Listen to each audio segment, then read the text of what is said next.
jabatan dan kekuasaan yang kemudian didapatkan oleh Daniel adalah sebuah bonus setelah dia menggunakan talenta dan karunia yang Tuhan kasih pada dia. Jangan berharap ada jabatan kalau kemudian kita tidak menggunakan duluan itu hal-hal yang Tuhan sudah titip buat kita. Mulai dulu dari itu.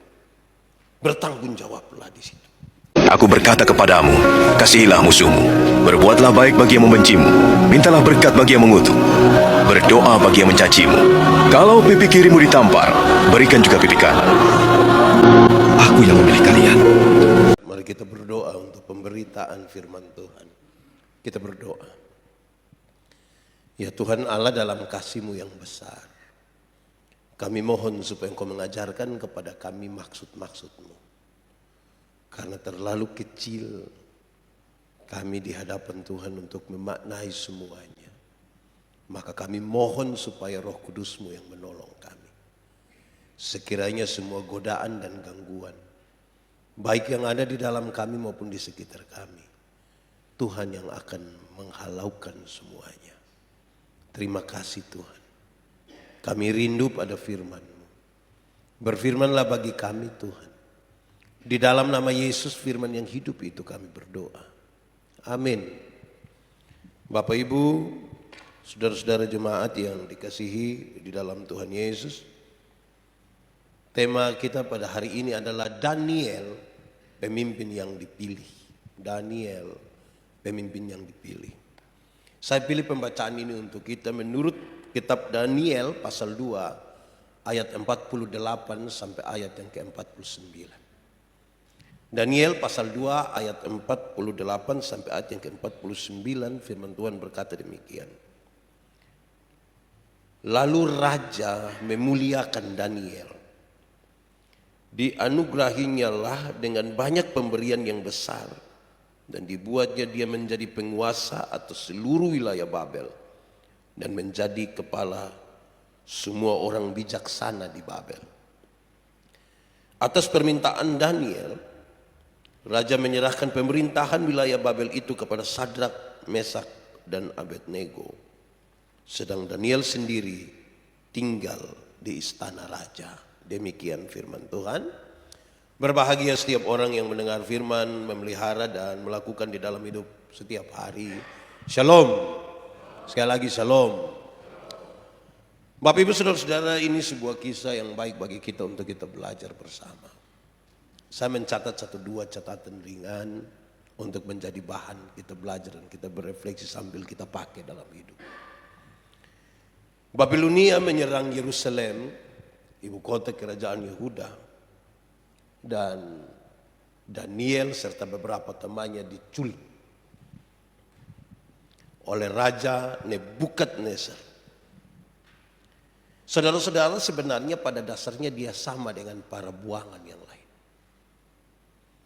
Tetapi kenapa kemudian Daniel dan beberapa temannya itu menjadi istimewa? Kalau kita membaca kitab Daniel, kita menemukan karena Daniel adalah orang yang tampan, tapi juga mempunyai keahlian khusus. Saya suka untuk menggarisbawahi itu. Daniel pasal 1 ayat 4. Tampan, mempunyai keahlian khusus itu bagus. Tapi saya kira dia tidak sekedar punya penampilan yang baik dan enak dilihat dari luar saja. Tapi dia punya kedalaman dalam jiwanya yang hebat. Dia tampan luar dalam itu. Kalau Esther itu cantik luar dalam, dia juga tampan luar dan dalam. Dengan sejumlah keahlian khusus yang ada pada dia. Saudara-saudara, itu menjadi sesuatu yang baik. Membedakan dia dengan sejumlah buangan yang lain. Orang bertanya ulang, Pak Pendeta, kenapa mereka mengalami pembuangan itu? Jawabannya adalah karena mereka coba-coba untuk tidak mau bersandar pada Tuhan. Mereka mengalami persoalan ini, dibuang. Nanti sebentar kita lihat di belakang apakah Tuhan meninggalkan mereka, jawabannya juga sebenarnya tidak. Tapi dua hal ini menarik soal keadaan dirinya, saya melihat ini sebagai sebuah anugerah, karunia yang Tuhan berikan. Bukan saja pada Daniel, tapi kepada kita semua, saudara, kita juga dianugerahkan itu hal. Tapi kita pakai atau tidak? Kalau pakai pun kita pakai untuk yang baik atau tidak, itu bahan refleksi yang baik bagi kita. Tidak lama setelah ada di Babilonia, saudara, Daniel naik jabatan. Dia mempunyai kekuasaan di istana. Paling tidak jalan itu ditemukan mulai dari ketika dia mengartikan mimpi raja. Sesuatu yang Tuhan taruh bagi dia ini dia pakai dan kemudian itu menjadi jalan. Jadi ketika dia menjadi seorang yang dipilih oleh Tuhan, tidak terjadi serta-merta dan berubah begitu saja, tapi ada proses, dan proses itu melibatkan karunia-karunia yang tadinya Tuhan berikan sebagai bekal. Setiap orang yang percaya kepada Tuhan juga dianugerahi karunia-karunia. Dianugerahkan sejumlah kemampuan. Sekali lagi refleksi kita adalah kita pakai kok tidak? Atau kita justru berdiam diri untuk itu. Dengan demikian saya memberi catatan kecil di sini bahwa jabatan dan kekuasaan yang kemudian didapatkan oleh Daniel adalah sebuah bonus setelah dia menggunakan talenta dan karunia yang Tuhan kasih pada dia. Jangan berharap ada jabatan kalau kemudian kita tidak menggunakan duluan itu hal-hal yang Tuhan sudah titip buat kita. Mulai dulu dari itu. Bertanggung jawablah di situ. Saudara-saudara, lebih dari 60 tahun dia bertanggung jawab. Dia bekerja keras. Kita tidak ragukan itu toh, kalau dia bertanggung jawab dan dia bekerja keras. Tapi lanjutan dari kalimat ini menjadi bahan yang indah. Kenapa? Memang dia sudah bertanggung jawab, memang dia bekerja keras, tetapi dia ada di sekitar kehidupan seorang raja yang menyembah berhala. Dia bekerja keras, dia bertanggung jawab sebagai seorang pegawai raja yang menyembah berhala. Dan berada di tengah-tengah masyarakat penyembah berhala. Walaupun dia penguasa, saudara, tapi di atas dia masih ada raja. Dia mesti patuh atau tidak? Itu pertanyaan yang tidak gampang, saudara. Siap, gerak, siap, laksanakan. Apalagi dalam kondisi Babel yang kira-kira dipimpin oleh seorang raja yang bertangan besi. Sulit sekali untuk mengatakan tidak kepada kemauannya. Karena itu saya kira ini bahan yang baik bagi kita. Kenapa saudara-saudara? Karena Daniel tidak pernah lupa siapa dirinya dan dari mana dia berasal. Dia tahu diri betul siapa dia dan dari mana dia berasal. Itu hal yang kemudian menarik kita semua untuk merenungkan, saudara, bahwa biasanya kehancuran bagi para pemimpin itu terjadi ketika mereka sudah lupa dia. Sudah tidak tahu lagi siapa dia. Siapa dirinya dan dari mana dia berasal. Ini juga melibatkan sebuah perkara iman. Perkara dia tahu bahwa Tuhan itu menyertainya. Dan karena dia mesti setia kepada Tuhan. Dan tetap pada integritas dirinya sebagai orang yang percaya pada Tuhan. Saudara-saudara, selanjutnya oleh karena kesetiaannya kepada Tuhan itu, oleh karena dia mau tahu dirinya siapa, dari mana dia datang, justru itu yang membuatnya dilemparkan ke tengah-tengah gua singa. Dua kehancuran yang serius bagi dirinya. Pertama, dari segi kepemimpinannya, dia telah hancur dari segi karier. Pemimpin yang kemudian dibuang ke gua singa. Dia sudah selesai. Tapi yang kedua, dia sementara berhadapan dengan kematian. Karena dia ada di tengah-tengah singa yang lapar. Di tengah-tengah ancaman kematian itu masih berpikirkah dia tentang jabatannya? Saya kira tidak. Ini sebuah keadaan antara hidup dan mati. Mestinya kisah ini saudara-saudara kalau kita urut kembali dari belakang, dia cukup sedikit saja menyangkali dan mau mengikuti perintah raja.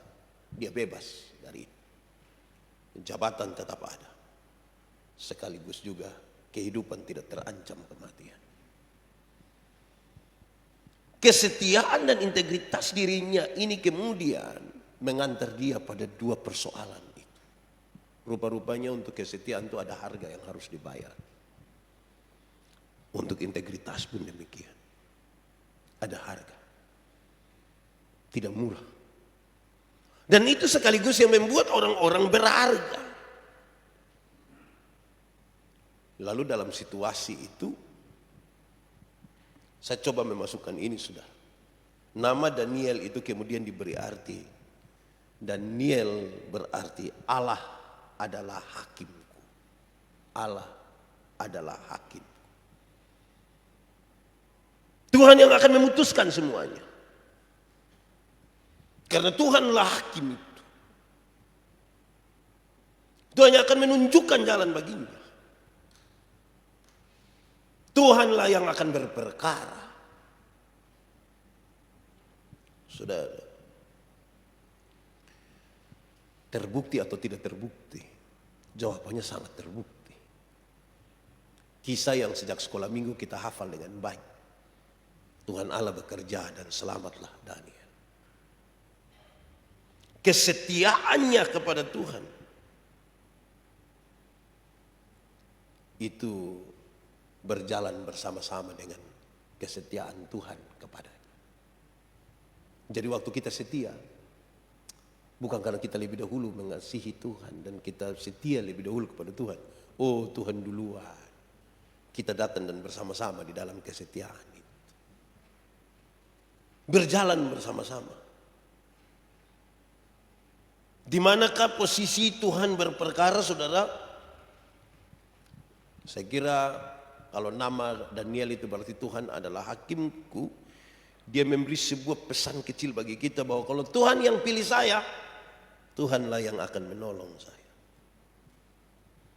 Kalau Tuhan yang mengutus, Tuhan yang akan mempersiapkan. Seperti Musa pernah berkata, Tuhan, jangan suruh saya pergi kalau engkau tidak menyertai saya. Pesan ini menarik dan kuat. Tuhan yang pilih, Tuhan yang akan tolong. Setiap orang mesti membuktikan bagian itu. Saudara-saudara, apakah Tuhan pernah kehilangan kendali? Gagal? Tidak. Kita tidak akan pernah mau untuk bilang begitu. Dan memang dia tidak gagal. Tuhan Allah berkuasa di dalam sejarah umat manusia. Dalam sejarah perjalanan hidup bangsa-bangsa di dunia. Dalam kisah Daniel di Babilonia, Babel telah menjadi sebuah negara adik kuasa, tapi tidak menyembah kepada Tuhan. Tetapi saudara lihat bagaimana Tuhan menempatkan Daniel di tengah-tengah bangsa ini.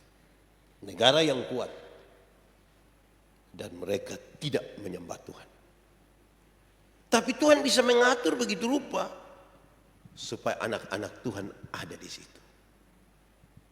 Dalam konteks ini Tuhan mau supaya rencana penyelamatan Allah itu terus berjalan sampai pada kedatangan Kristus. Tapi dalam konteks hari ini saya ingin mengatakan, kenapa anak-anak Tuhan selalu ditempatkan dan ada pada situasi-situasi yang rumit juga di tengah-tengah dunia ini? Saya kira jawabannya adalah supaya dia bisa menjadi terang dan garam di tengah-tengah dunia. Pakai jabatan yang Tuhan kasih itu untuk memberi rasa terhadap dunia dan menunjuk jalan yang benar. Orang butuh terang untuk apa? Untuk melihat jalan yang benar. Garam memberi rasa. Tetapi jabatan itu tempat yang licin, berminyak. Salah-salah bisa tergelincir. Karena itu Daniel tahu, memang hanya bisa berharap, bersandar, berpegangan hanya kepada Tuhan. Saudara-saudara, bangsa-bangsa yang tidak mengenal Tuhan merasa bahwa mereka memegang kendali. Mereka merasa bahwa mereka bisa mengatur semuanya. Tapi tidak. Tuhan selalu berkuasa melebihi apa yang dirancangkan oleh manusia. Ada amin. Kadang-kadang dia bekerja dengan tangan yang tidak kelihatan, itu kita tidak sadar dan tidak mengerti. Sampai satu waktu ketika kita berdiam diri di hadapannya baru kita bilang memang Tuhan dahsyat. Karena itu saudara-saudara, perenungan yang singkat ini sesungguhnya membawa kita bahwa kalau Daniel pun dipilih begitu, saya pun dipilih oleh Tuhan. Bapak Ibu semua yang ada di sini, yang mengikuti ini secara online di rumah, kita pun Tuhan pakai. Tapi tidak gampang, karena ada harga yang harus dibayar dari semua kepercayaan yang Tuhan berikan bagi kita. Apa yang kita akan pilih? Semua yang bersifat sementara, sesaat dan penuh kenikmatan, atau tetap ada pada jalan kesetiaan. Tuhan selalu punya rencana melebihi semua yang dipikirkan oleh manusia. Termasuk untuk saya dan termasuk untuk kita semua. Kita butuh melihat lagi ke depan. Apa yang Tuhan mau berbuat lagi lebih melalui kita di tempat di mana kita berada. Tuhan memberkati kita. Mari kita berdoa. Bapa di surga, terpuji nama. Sebuah kisah dalam perjalanan sejarah di mana Tuhan tidak pernah berhenti menolong umat manusia. Bahkan bekerja melebihi apa yang dipikirkan oleh manusia. Terima kasih. Kalau Tuhan memilih saya, kalau Tuhan memilih kami sekalian, biarlah kami tetap punya integritas dan kesetiaan. Tanamkanlah firman-Mu ini dalam hidup kami, biar bertumbuh dan berbuah, dan biar menjadi pelita bagi kaki kami, terang bagi jalan kami. Amin. Aku berkata kepadamu, kasihilah musuhmu, berbuatlah baik bagi yang membencimu, mintalah berkat bagi yang mengutuk, berdoa bagi yang mencacimu. Kalau pipi kirimu ditampar, berikan juga pipi kanan. Aku yang memilih kalian.